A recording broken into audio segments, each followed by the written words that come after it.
Netflix and chill? 이라는 표현이 생길 정도로 엄청 핫한 기업이죠. 17년 전 상장되어 상장 대비 500배 오른 주식 넷플릭스에 대해 알아보겠습니다.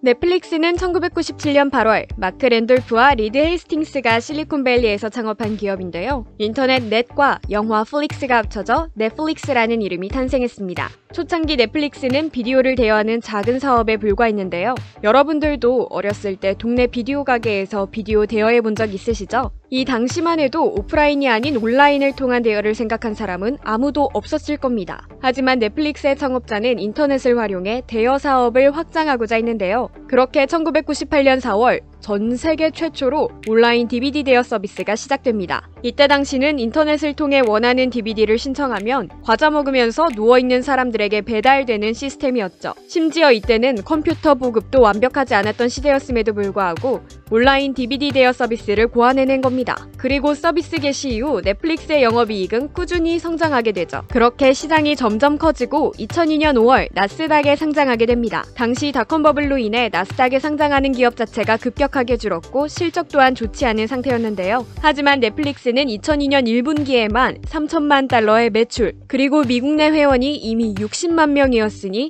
당시 상장하는 기업들 중에서는 굉장한 유망주였죠. 액면 분할 이후 가격을 기준으로 봤을 때 상장 첫날 주가는 약 1.2달러였으나 2002년 10월 0.3달러까지 하락한 다음 곧이어 상승 전환됩니다. 상승 전환 배경에는 매출 향상과 액면 분할 소식이 있었는데요. 참고로 액면 분할을 설명해드리자면 100만원에 한 개 주였던 것을 50만원에 2개 주로 쪼개는 건데요. 그러면 주가 자체가 낮아지면서 더 많은 투자자들이 진입을 할 수 있게 되는 거죠. 또한 넷플릭스는 닷컴 버블 회복 시기까지 맞물려 짧은 시간에 유례없는 상승률을 기록했습니다. 2002년 10월부터 2004년 1월까지 14개월 동안 0.34달러에서 5.68달러로 15배 상승하게 되는데요. 그러니까 투자자들은 한 달에 100%씩 벌어들인 겁니다. 하지만 액면 분할로 이익을 본 투자자들의 익절이 시작되면서 2004년 10월 9개월 만에 1.32달러까지 폭락하게 됩니다. 당시 폭락에는 이 이유뿐만이 아니라 선반영의 대가, 이 당시 미국 증시가 하락장이었다는 점, 대선과 구글의 상장이 예고되어 투자자가 이탈한 점도 생각해 볼 수 있겠습니다. 사실 주가는 폭락했지만 넷플릭스가 주춤거린 건 아니었습니다. 2004년 2분기 매출이 90% 이상 상승했거든요. 그렇게 2004년 10월 1.32달러를 찍고서 다시 상승하기 시작합니다. 2006년 4월까지 4.73달러로 폭등했고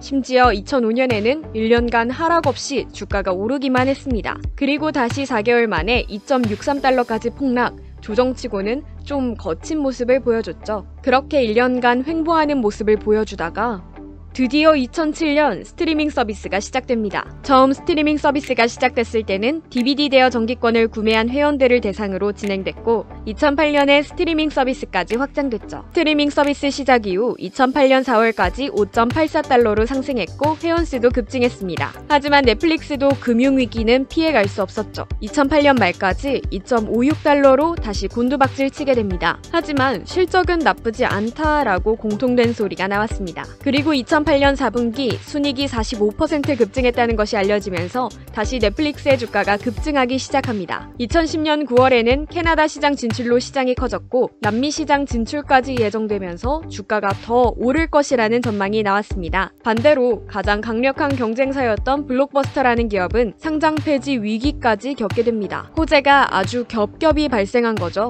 그렇게 2011년 7월 43.54달러 장중 최고치를 기록하게 되는데요. 2008년 12월 3.11달러에서 30개월 만에 급성장한 겁니다. 심지어 당시 가입자는 2,500만 명까지 성장한 상태였죠. 하지만 상승 다음에는 뭐다? 하락이죠.